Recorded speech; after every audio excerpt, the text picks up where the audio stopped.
What we got here is a Ford F-250. It's a 93 with the big V8, and it was leaking.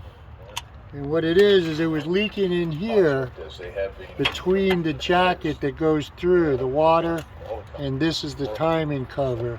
And so they put a new water pump on, but they never messed with this part right here, and this is actually where it was leaking.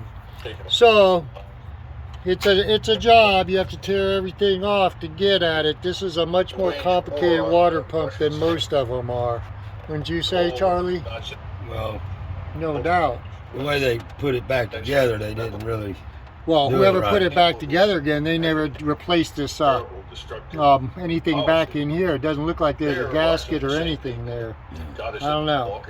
Anyway, so there you go.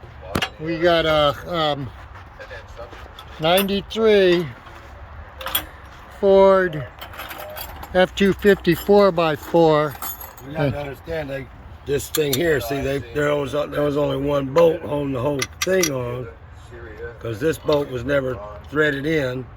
There was no bolt down there, so it was vibrating. Vibrating on this side is why that started leaking, I believe. Okay. A lot of it. Most likely. There you go.